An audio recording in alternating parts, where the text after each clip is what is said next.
when it's as legal as alcohol. No purchase limits, for instance.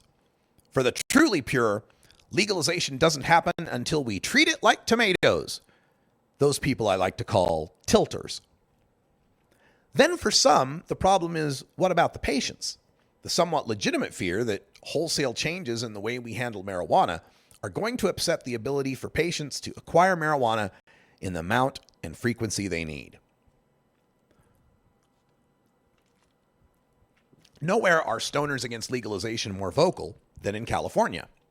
It gave birth to the movement in 2010, culminating in a no on Prop 19 demonstration in front of Oaksterdam on Election Day. Their primary concern was that Prop 19 was a scheme cooked up by Richard Lee to enrich his Oakland marijuana empire, a monopoly grab that would hike the price of pot and leave others out in the cold. They also complained that the personal grow limits of a 5x5 garden were a trap, because nobody could grow in that small a canopy, so cops would constantly be busting people for overgrowing. Never mind that Richard Lee, a wheelchair-bound paraplegic, had come up from the grassroots and helped supply medical marijuana to thousands of patients. Never mind that his Oaksterdam University contributed a wealth of knowledge that helped foster the top growers in the nation. Never mind that Lee bet almost his entire fortune by putting $1.5 million into the campaign. Nope. To stoners against legalization, Richard Lee was an enemy as reviled as any narcotics cop.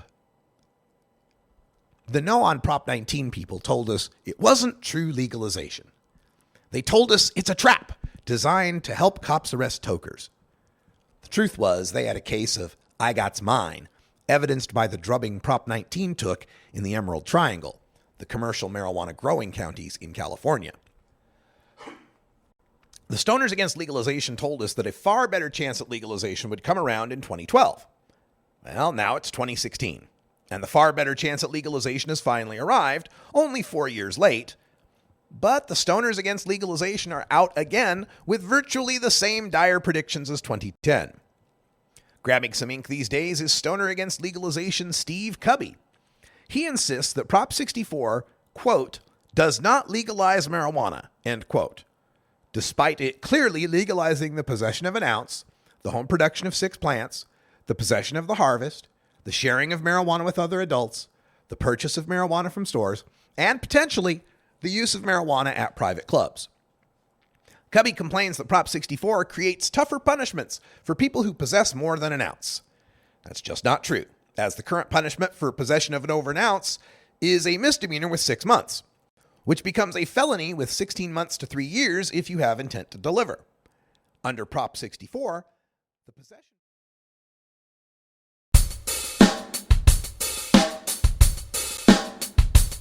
You take a seed, you plant it, you grow it, you dry it, you roll it, you smoke it. You take a seed, you plant it, you grow it, you dry it, you roll it, you smoke it, and it goes down smooth. Hey! Spanning the continent to bring you the truth about cannabis and marijuana law reform. I smoke pot and I like it a lot. The Russ Belville Show. The voice of the marijuana nation. It's like marijuana ought to be legalized. Good people smoke marijuana. Now, here's your host, Radical Russ Belville.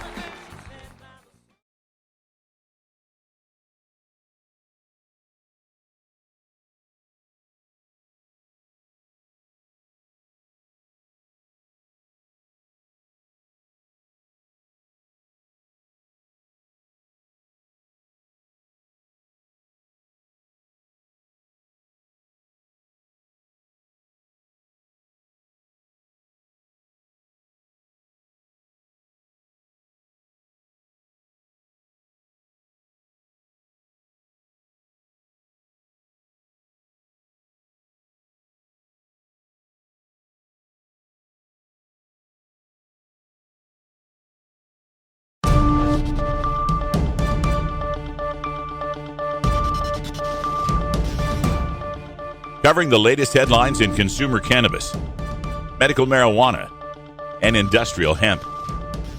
Now your marijuana headlines in 4 minutes and 20 seconds. This is Cannabis News.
In the interest of fair and balanced journalism, the Russ Belville Show presents the anti-drug public service announcement of the day.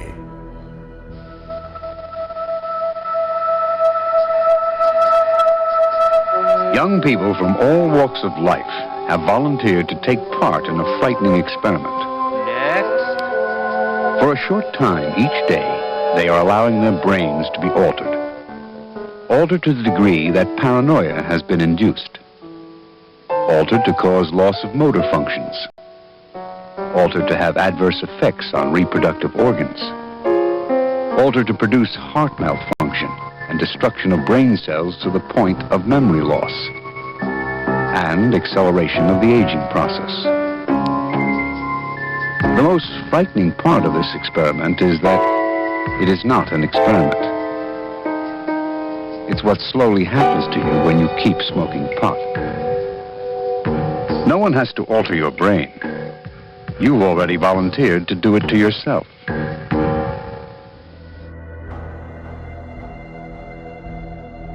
This has been the Russ Belville Show's anti-drug public service announcement of the day, exclusively on RadicalRuss.com.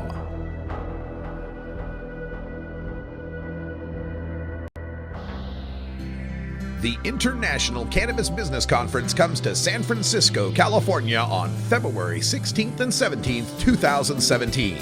The ICBC San Francisco, Northern California's first business-to-business event since the recent historic election, will bring together top state regulators and industry leaders to discuss permits, business models, and opportunities within the newly enacted laws and landscape.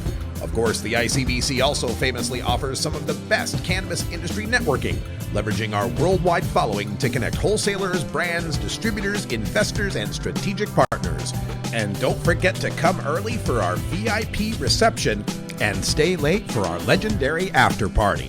Join us for the longest continuously running cannabis business conference in California at the Hilton San Francisco, Union Square. The one and only International Cannabis Business Conference. Visit internationalcbc.com for tickets today. You're not high. You're listening.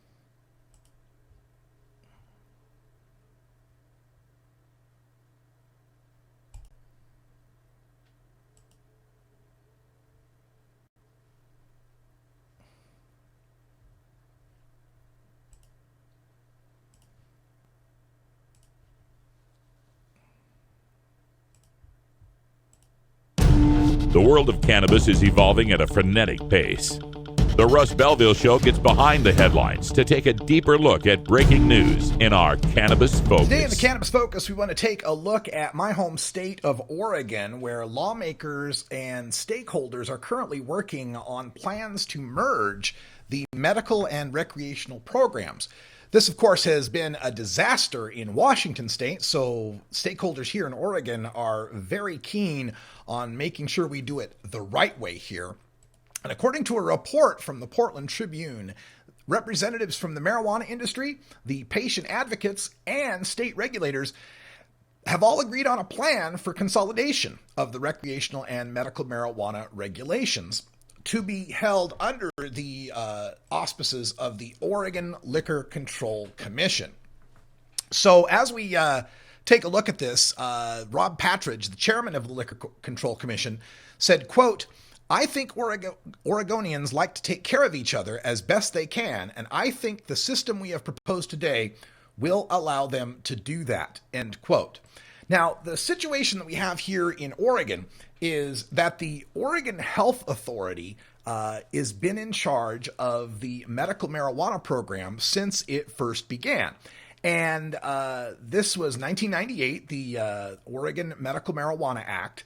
And when that act was passed, the Oregon Health Authority was given the authority to take care of those regulations. So for the longest time, we've had a system of growers and a system of patients and caregivers who were all involved in this industry in somewhat of an ad hoc, or you might say I guess maybe a unregulated, free market, laissez-faire kind of system.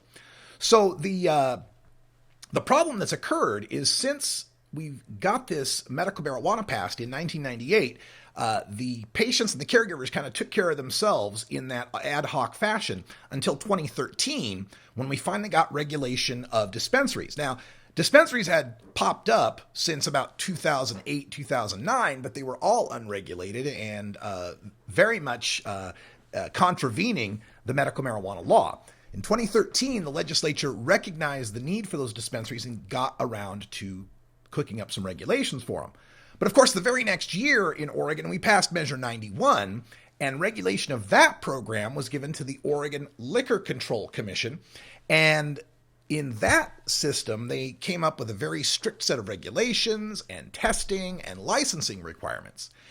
What came to be the problem then is that you had one system of production and retail based on nonprofit growers who were depending on being able to sell their excess medicine to those dispensaries after they had already taken care of their patients. And you had running alongside that a completely separate system of production and retail where the entrepreneurs there had to go through major hoops as far as inspections and licensing and security and record keeping and so forth. And both sides felt a little bit slighted. The folks on the recreational side were upset at the idea that there were these growers who could be making a whole bunch of money and not having to pay the same taxes and security expenses and licensing fees as they did. On the other hand, you had a whole bunch of the medical side that were upset that their little cottage industry was being upset by all of these money-making entrepreneurs when their actions were really built on a more altruistic basis and were just using the sales of marijuana to keep themselves afloat. So it was kind of an untenable situation in that you'd have entrepreneurs on the rec side trying to cheat on the medical side, or you'd have the producers on the medical side deciding to go for the profits and switch over to the recreational side, leaving their patients in the lurch. So people within both of these, with all these industries, the growers, the medical and rec side both, and the lawmakers and the regulators started discussing how we might merge these two programs together. Just have one state agency regulating all growers, mandating all the testing and so forth. So the legislature's Joint Committee on Marijuana Regulation put together a 15-member work group to put together a restructuring plan. And now they've come out with some of their recommendations that they believe will be the blueprint for going forward. Under the current agreement, the Liquor Commission, and again, this is from Portland Tribune, the Liquor Commission would regulate marijuana with its existing 5-member commission, adding 2 additional non-voting members, one from the alcohol industry and one from the marijuana industry. The 5 commissioners, there'd be one from each of the congressional districts in the state, as it is currently, and the agency would add an alcohol advisory committee and a marijuana advisory committee. Now, there's currently a medical marijuana advisory committee, but it's a bit of a toothless committee. It can make recommendations, but there's nothing to force the legislature to implement them. They also say there would be a medical board to be formed for the health authority that would advise the OLCC, and health authority would still be in charge of issuing medical marijuana cards. They would no longer handle regulation and inspections and all that kind of stuff, but they would still manage the confidential patient registry. Under this new agreement, the medical growers and processors could enter the recreational system without having to pay the $1,000 licensing fee and the $480 in annual fees, so long as these medical growers are giving away 75% of their product to medical patients. Then they would be just charged a $200 fee to sell the remaining 25% of their inventory into the recreational market. Now, doing this, waiving that fee for the medical growers, is likely to cost about $9 million every 2 years. That, of course, is if all 9,000 of our current medical growers took that option. That's according to Rob Patridge of the OLCC. Now, as far as the patients themselves, they'll still be able to grow their own cannabis, and they still would be able to grow for other patients without having to follow any of the OLCC's regulatory processes. It's only the ones who want to grow a lot of medicine for a lot of patients and then sell excess into the OLCC system. They would be limited to only selling 25% of their excess. And on the other side of things, on the commercial grow side, there's going to be incentivization for the commercial growers to contribute to the medical side of the market. It says commercial growers would also be incentivized to contribute to the medical supply with a 10% increase in their allotted canopy grow size. That just means that an existing recreational grower, if he wants to grow more, then he or she could get a 10% increase in their canopy if they were contributing to the medical side of the market. So once again, I think Oregon is doing a fantastic job on finding ways of regulating marijuana that can be the basis of a blueprint for all the other states. Every other state that has legalized marijuana is a state that has medical marijuana first. And they're all going to face this question of what to do to reconcile their medical and their recreational systems. Washington would be the example not to follow. Oregon would be the example we want to follow. We shall see how things work out in California, Nevada, Alaska, Massachusetts, and Maine with respect to organizing and reorganizing their systems out there. But again, I think Oregon is the place to look at if you're really interested in doing this the right way. And it's a great example that shows how long-term activism, long-term advocacy, working with these legislators and being respectful and making compromises with them can lead to greater gains in the long run. Oregon's legislature is well educated on these marijuana issues since medical marijuana in 1998 and the subsequent lobbying and education that marijuana advocates in this state have given to their state representatives over the years. So it always benefits you to keep moving forward. You never know where those gains are going to take you once the future unfolds. Unbelievable.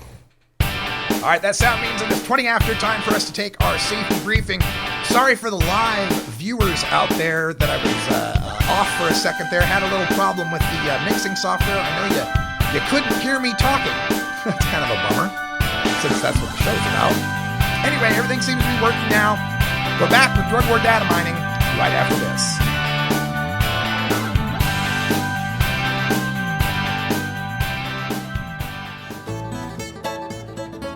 New beginner guitars and banjos are often constructed much better than ones built before your time. Why struggle?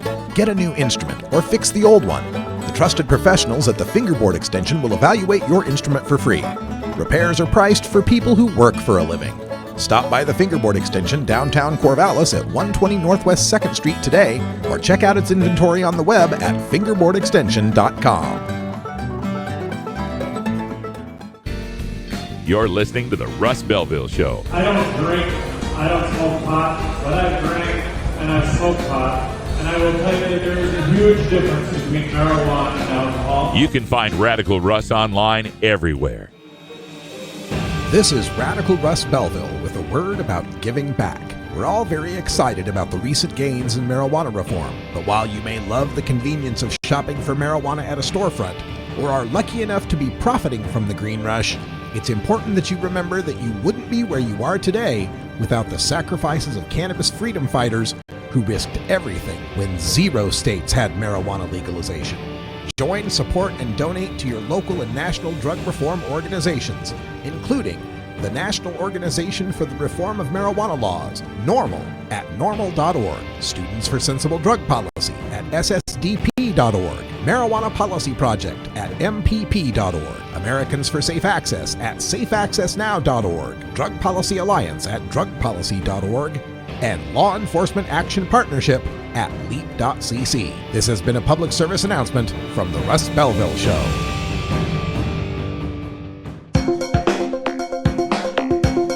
Promoting the end of adult cannabis prohibition is easy because we have facts, science, reason, compassion, evidence, truth, and logic on our side.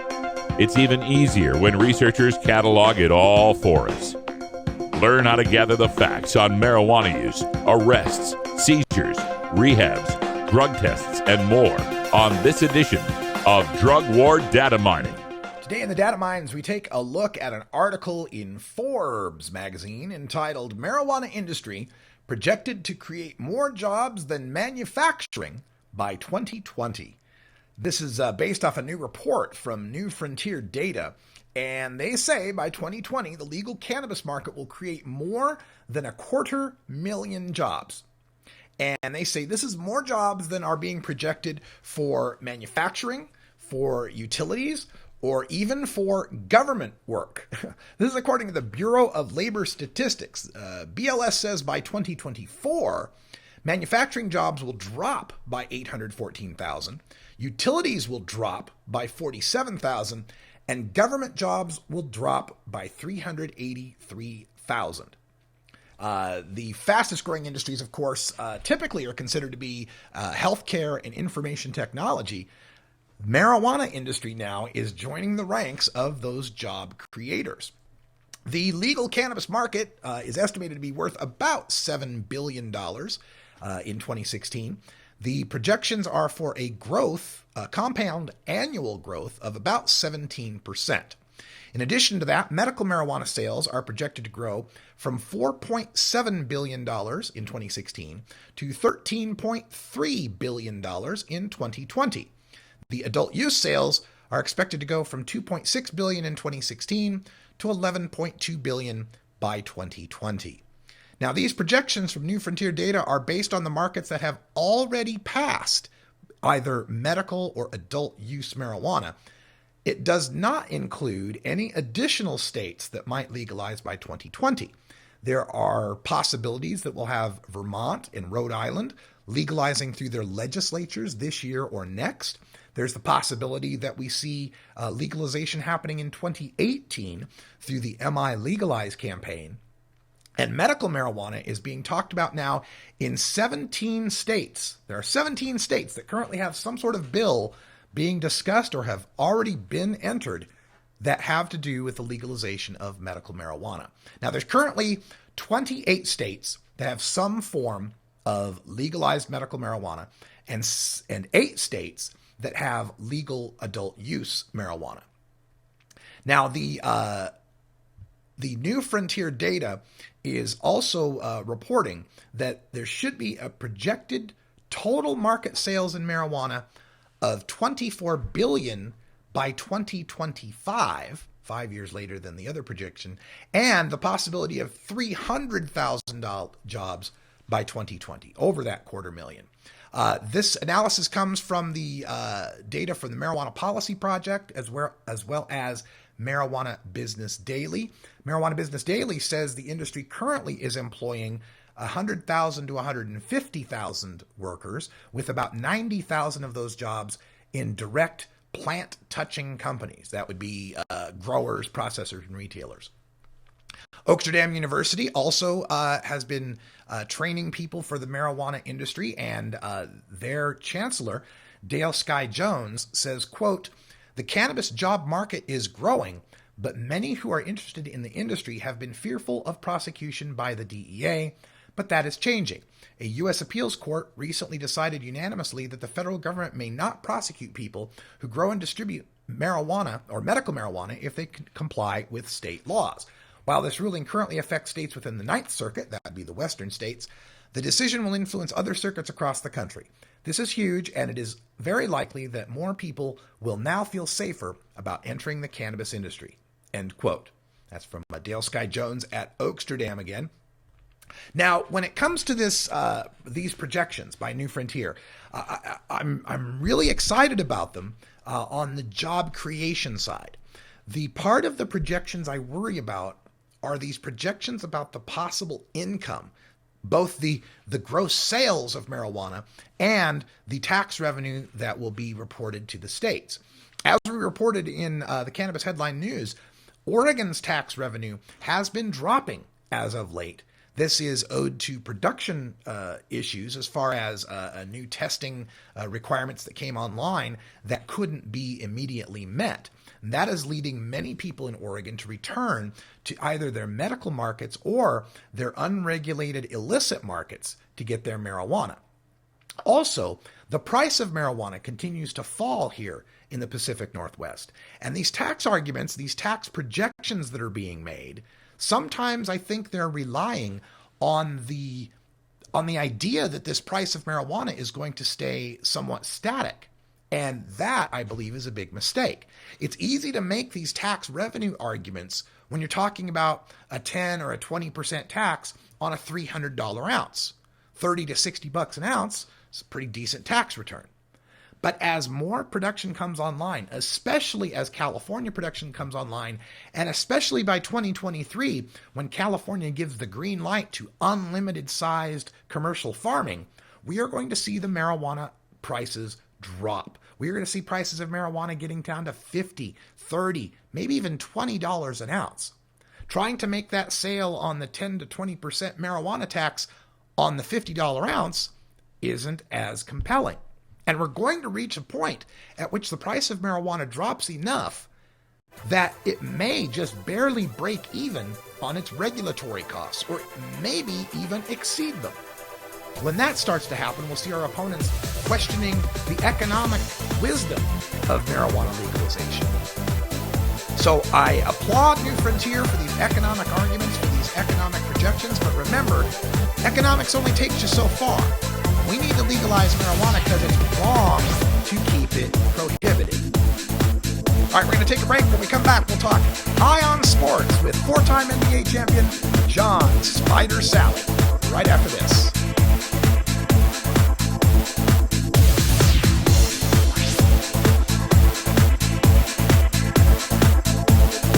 This is the Russ Belville Show on cannabisradio.com.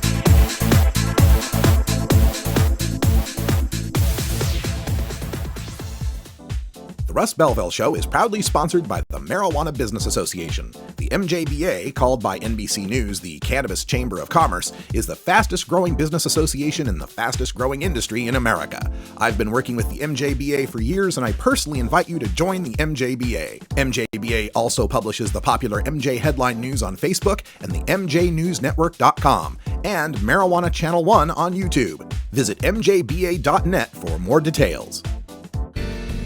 You're listening to the Russ Belville Show. Americans have increasingly come to the conclusion that the drug war is a failed policy. You can find Radical Russ online everywhere.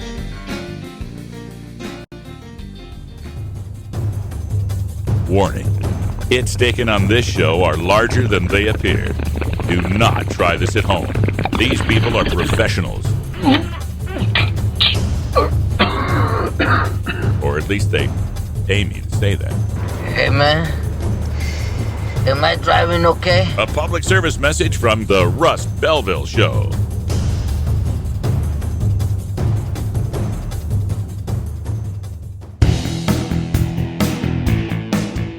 Marijuana has long been defined as a banned substance for athletes in almost every field of competition. But as emerging research continues to show the health benefits of cannabis over traditional sports medicine, more athletes are calling for cannabis tolerance in this edition of High on Sports.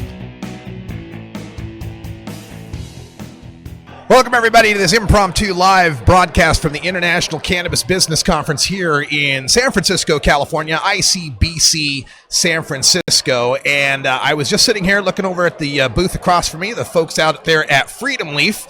And who would come walking by but three-time NBA champion. Four-time NBA champion. Oh, I remember why I messed that up. Four-time NBA champion John Salley, one of two men to win three championships with three different teams. In 3 decades. Robert Horry being the other one, right? Right. Right on, man. Well, 3 different teams. I won in 3 decades and 2 millenniums. You got it.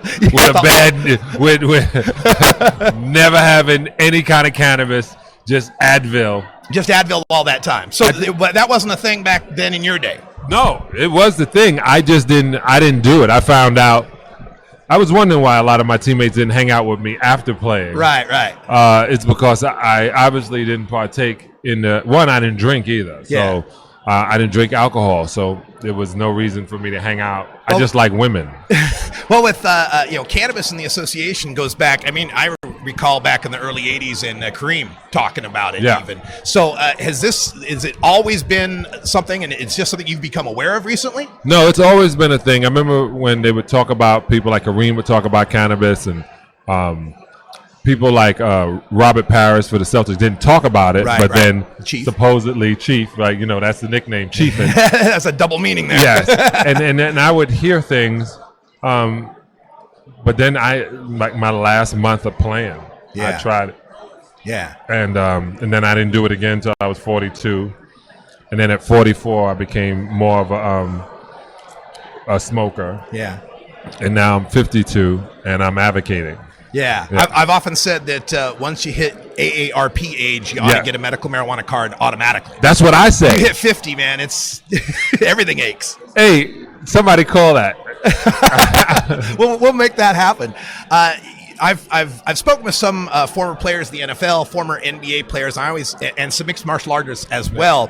And I always bring up the fact that the leagues tend to frown on cannabis use seemingly as a moral issue, not as a performance enhancing issue. But is there a performance enhancing aspect as far as being able to recover or pain relief or even slowing down time? I'd imagine the NBA, that could be useful. Well, the first thing is, let me explain. I to this day think the steroid situation in baseball is a ridiculous fight. It's a ridiculous fight because what the steroids would be handed to you from a doctor if you wasn't a professional athlete to help you recover. Yeah. Right? Yeah. It's supposed to be a miracle drug. But as an athlete, they don't want to help you recover. Yeah. So that's the first thing when we talk about steroids, which I didn't understand why there was even a concern. And then for people to concern themselves and say things about, well, this happens to your gonads and this, people don't care about athletes. They can say they do. They don't. Yeah. So when it comes down to the drugs that we're administered over the counter, you may take one if you see a commercial because your back hurts. We take 3 every 3 in the morning and 3 before you play. So we're at 6 to 7 of those. Yeah. So Matt, and that's to perform because we get paid to perform. Yeah. Not win, not lose, perform. So if you want professional athletes to perform, because that's their job, whatever it takes for them to perform is necessary. Mm-hmm. But if you want them to perform and continue to perform and give you the highest form of their performance,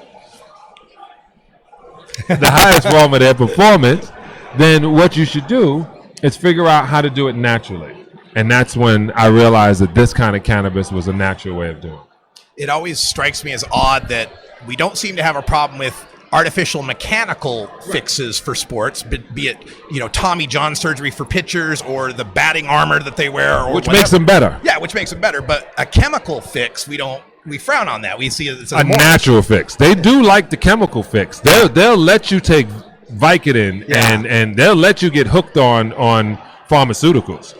But they don't want you if you're not hooked. If they don't have an angle to play against you, they don't want you. When you're self-sufficient and critical thinking in any part of industry in America, they don't want critical thinkers. George Carlin once said, we want them smart enough to run the machines, dumb enough to accept their lot in life. Exactly. So what's your angle on this, being here at ICBC? I understood you invested in the cannabis medicine world. I'm a shareholder in Canopy, Canada. And my daughter and I started our own line. So it's the John Salley. It's called Deuces. My number is 22. Sure. We're released March 15th throughout the country. Right now we have 54 dispensaries. And we just met with a distributor that can get me into over 100 or 500 dispensaries. I need to be in every dispensary. I told them, they said, who do you want to be? I said, I want to be as recognizable as Coca-Cola, but the business sense of Pepsi-Cola. Very nice. Maybe some Ben and Jerry's ethics, some give back to the community. More than that. Yeah. It's more than giving back to the community. It's literally making a community. Because I didn't take anything from the community. So giving back to them would be if I took something from them. I'm enhancing the community. And this is what they need to realize. The liquor store on the corner does not enhance your community. Mm-hmm. The 7-Eleven, the Taco Bell, the Subway, all these fast food joints, which cause us to take menial paying jobs, demeaning jobs, because people go in there and treat you like garbage. Food that's not really good for you is literally killing your community. This is different. Everybody in this business, you could live in the neighborhood and work in the neighborhood, and if somebody, you can steal. There's no reason to steal from a dispensary. Everything is almost free anyway. Yeah. So it trains the community different. We don't have to steal from one another. We don't have to kick the situations out like he's trying to steal from me. No, everybody will look out for you. It gives you a better feeling. Yeah. People rob liquor stores because they're angry. They got liquid courage. They also rob dispensaries, but they get caught because they move slow. Well, that's something our opponents, opponents of marijuana legalization bring up is they'll say, well, you know, it's going to be like big tobacco. It's going to be like big alcohol. They're going to prey on minority communities. They have a liquor store in every corner. It's going to be a pot shop in every corner. And I always say, I'd rather have a pot shop on the corner than a dealer. Yeah. You know, the pot shop's not going to shoot it out over a dispute. He's not. And and no one's going to say, get off my corner. It's brick and mortar. And I got a license. Yeah. And that's another thing. If we can show, I'm part of the things I'm going to speak about today, but we give it, to you fresh. Thank you. Is there's close to 400 to 600,000 black men and women in jail because of their dealings in marijuana, which they want to say narcotics. We don't say that.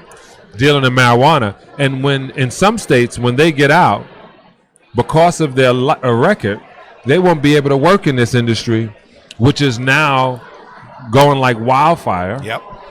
And that's a shame. That's the same that the pioneers who got all the arrows won't get any of the feast. Mm-hmm. So I have to figure out a way, as Jay-Z said, I'm getting the record labels back for what they did to the Cold Crush, meaning the reason I'm making this money and changing this is because we have been destroyed so early. And I'm going to figure out a way to employ certain people. Yeah. Especially if they've spent time in the prison system in America. That's great news to hear. And it reaches so deeply beyond even economics. I always point out the case that in Florida, 21 grams of cannabis is a felony.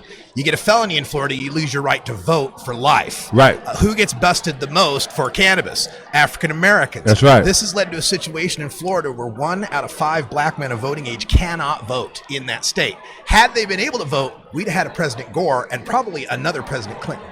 If they were allowed to vote, President Obama would have been reelected. We would have changed the rules. We repeal the 22nd Amendment. The rules would have been wonderful. Yeah. Yeah. Hey, man, I appreciate it. Thank you so much, John Salley, for stopping by here. You're speaking later today with Steve Bloom, like 4:30, I believe, right? Right. Fantastic. Yeah. That's why I had to get to you first, give you on the down stuff. That's right. Thanks for joining us here, and we'll be back at 3 o'clock live here on the Russ Belville Show. Peace out, everybody, and we'll see you at the after party. Yes. Right on. This is John Salley, recorded at the International Cannabis Business Conference. It was great to get to talk to him. I've been a big fan of his since his playing days. Really enjoyed getting a chance to meet one of my idols. All right, we're going to take a break, and when we come back, we'll have time for a radical rant. I'm going to teach you how to be an activist when we return.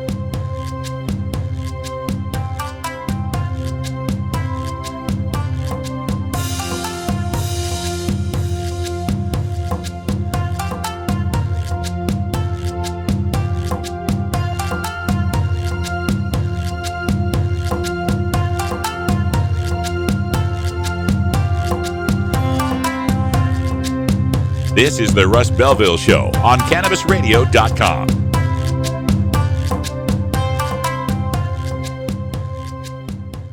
Hey everybody, it's Radical Russ here from 420 Radio, inviting you to be like me and get your ink done at Lucky Horseshoe Tattoo, Fort Worth's most female-friendly, clean, sterile, awesome tattoo shop.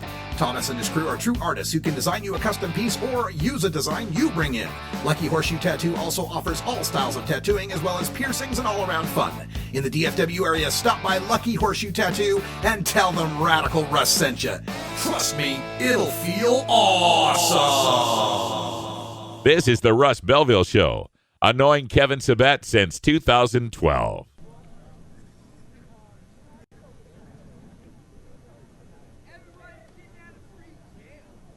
According to the U.S. atomic clock, we are 1 minute away from legal marijuana in Washington State.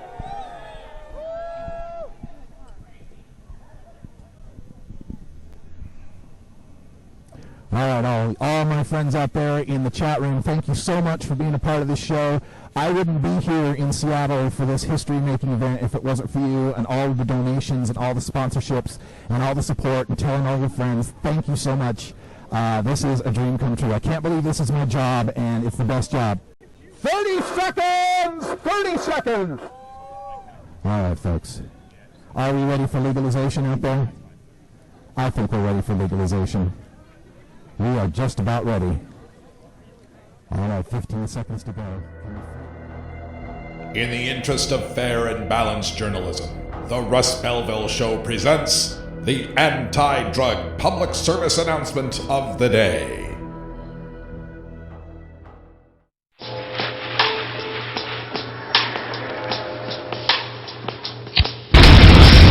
Every cigarette is doing you damage. Every time you inhale, tobacco smoke condenses in your lungs to form tar. This is a healthy lung.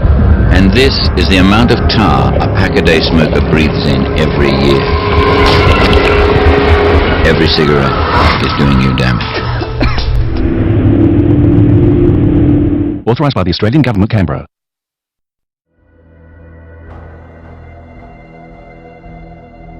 This has been the Russ Belville Show's anti-drug public service announcement of the day, exclusively on RadicalRuss.com.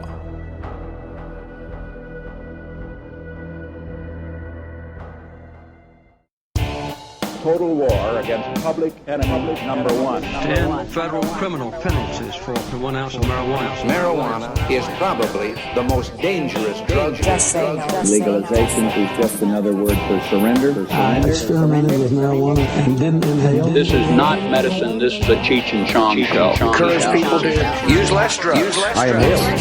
That was the point. I think it would be a mistake to legalize. Negative reports coming out of Colorado. People don't smoke marijuana. Radical Rant. In my dozen years of marijuana activist journalism, one of the questions I hear most often is, when do you think they're going to legalize marijuana in my state? And I always respond, that's the wrong question. When are you going to legalize marijuana in your state? If you're waiting for them to legalize, well, you're going to be in for a long wait. The way marijuana reform happens is when ordinary people like you stand up, band together, and organize for change. That means more than just logging onto Facebook and sharing information about cannabis and marijuana law reform with your friends. It's somewhat helpful from an educational standpoint, but it's not activism. Activism means you must act. At the personal level, that means getting yourself educated, and listening to this show is a great start. And it means writing and calling your elected officials on a regular basis. But to take things to the next activism level, you must join with others to engage in public meetings, rallies, protests, marches, festivals, conferences, polling, press conferences, initiatives, lobbying, and legislation. But which method of group activism is right for your state and your situation? What reforms in marijuana law are your voters ready to support?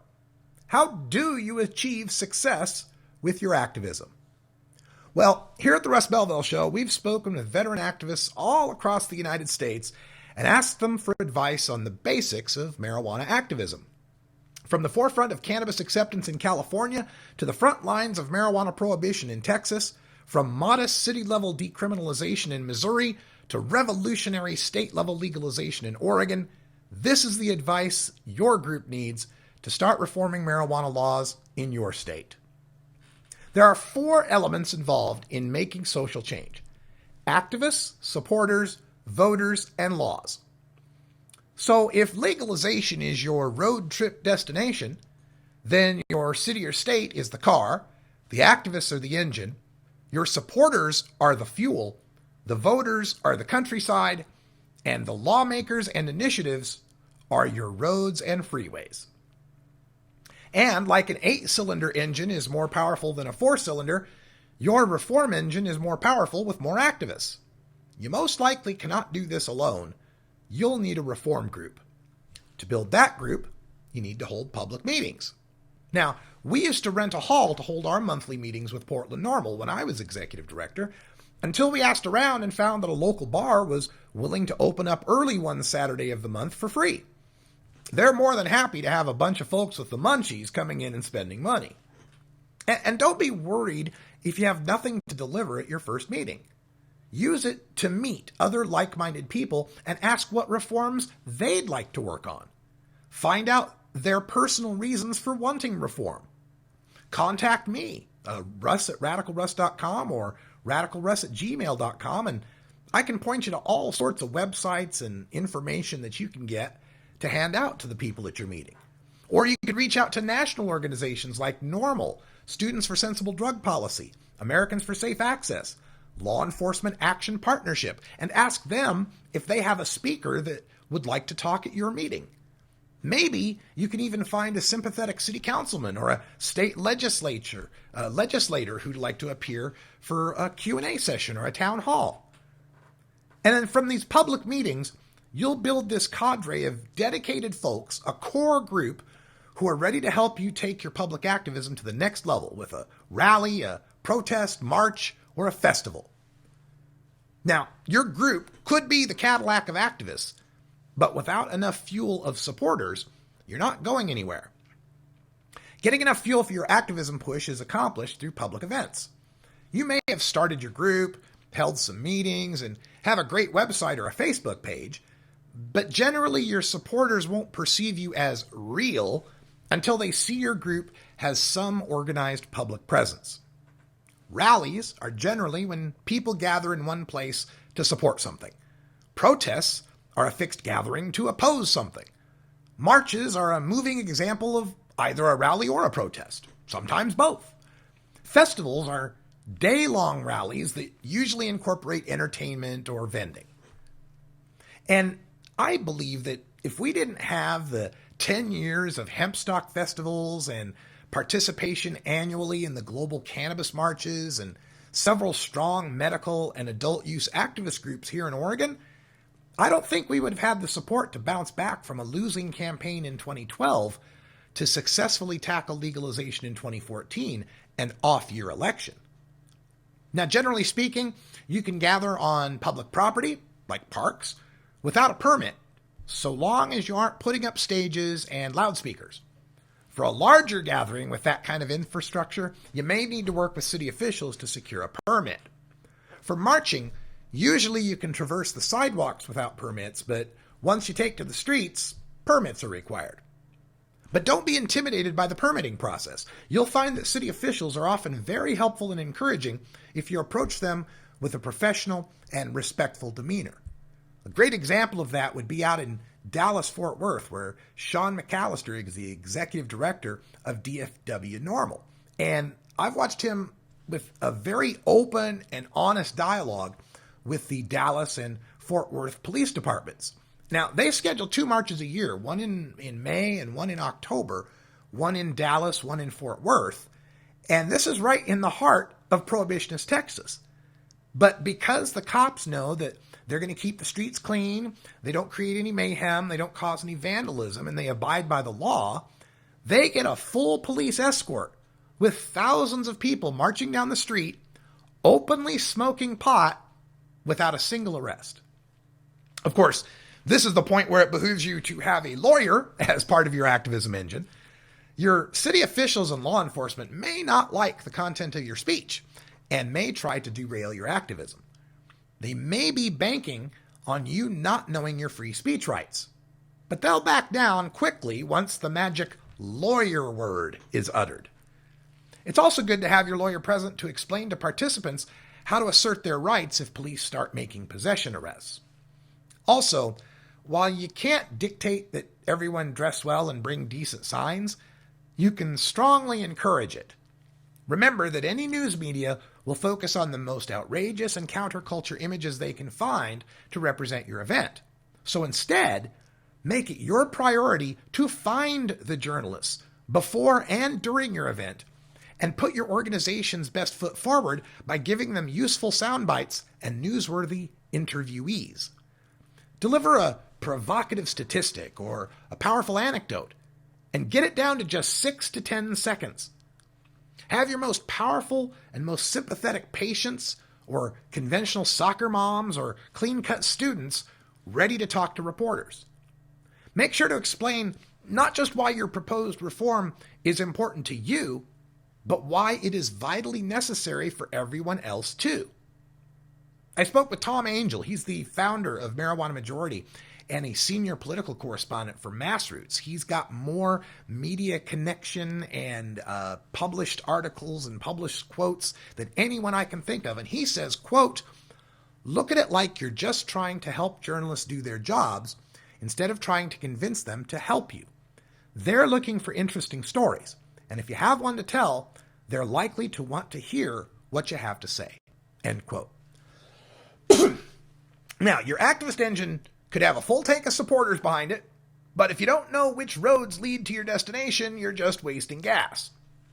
Focusing your organization on defining its goals can be facilitated through a reform conference. Such regional conferences are taking place in Missouri, Texas, Georgia, and Virginia through local normal chapters there. Activists from areas of the state that vary in support for reform gather to learn from each other and from national experts who are brought in to deliver informative presentations on reform successes elsewhere. Dan Vietz, the executive director of Missouri Normal and a member of the National Normal Board, says, quote, "University and college campuses are good locations for conferences, especially if there's a student group willing to sponsor them. Usually these venues are free to recognize student organizations. Progressive churches, like Unitarian Universalists, are also a good option." End quote. Never forget, however, that the reforms you and your supporters want aren't always the reforms your voters will approve. That's where polling comes into play. You may have the best engine, and you might have a full tank, but if your destination is across an ocean of voters, your car is going to sink. You must have a destination where it's possible to reach, and a vehicle that can get there. This is where the politics can be difficult. Your supporters will want to go further than what is possible. They may want legalization when only decrim is possible. They may want medical marijuana when only CBD oil has the votes needed to pass. And some of them may withhold support for lesser goals or may even split from your group altogether to follow greater goals. With polling, though, you can at least make the case that your goal is the achievable one. Polling is the GPS for your reform road trip. Serious supporters will respond to polling, and you can position your group as the sensible activists willing to accept reality and make reasonable compromises to achieve reform. Sometimes, the group that splits away from you provides a counterexample that makes you look even more professional by contrast. Now, most local polling on marijuana issues isn't done as a separate poll, but rather as a question or two included in more general polling already being conducted. Local polls are usually conducted by local pollsters, news stations, colleges, and universities. Your group can usually pay to get your question or two inserted into their poll. When you have the results of your poll or other news to announce, that's when you're going to need to hold a press conference. While your public events have helped build your legitimacy to your supporters, becoming a recognized group in your local newspaper and on TV is what builds your legitimacy to the public, especially those undecided voters you need to win elections and those legislatures you need to help pass laws. But be careful of abusing the press conference or you'll lose the interest of the media. Tom Angel explains, quote, "Don't ask journalists to come out to a press conference unless you actually have some news to announce. Release a report with new data, announce a surprising endorsement, reveal a petition with an impressive number of signatures. Don't just stand up there and deliver talking points that everyone's heard before. That's not news." End quote. Well, now that you got your polling and you've built your support, it's time to start changing the laws. But where you live can make a big difference in how you do that. Statewide initiative petitions are how the first 8 states have legalized marijuana. That power, however, is limited to just 24 states, mostly in the West. The remaining states rely solely on the power of legislators to make the laws. Initiatives can reach further on reform since they depend on the votes of the public, which is more strongly in support of marijuana than elected officials. But too often in the initiative states, activists will want to bite off statewide legalization as a first reform. In the 8 states that have legalized, it took many smaller bites to get to legalization. They all went through local reforms, decriminalization, medical marijuana, and failed legalization attempts before succeeding at statewide legalization. On the local level, some states allow their cities and counties great latitude in regulating themselves. It's a concept called home rule, and it means that activists there can circulate petitions to change local ordinances. If you have this power, consider passing a reform for your locality before jumping up to the statewide level. With local successes behind you, you'll have more standing to build support and funding for your statewide gambit. Otherwise, if you're in a state without initiative power, you're going to have to pass the laws the old-fashioned way. That means through the legislators. That's where activist lobby days come into play. This is when you gather your activists on a particular day to visit with their representatives in person. And while the idea of meeting senators and representatives can be intimidating, remember that these are your public servants and their job is to listen to you. Sharon Ravert, the founding executive director of Peachtree Normal and a regular at the Georgia State House, says, quote, "The name of the game is networking, making relationships, and starting conversations," end quote. Sometimes lobby days will include an opportunity to present testimony in a hearing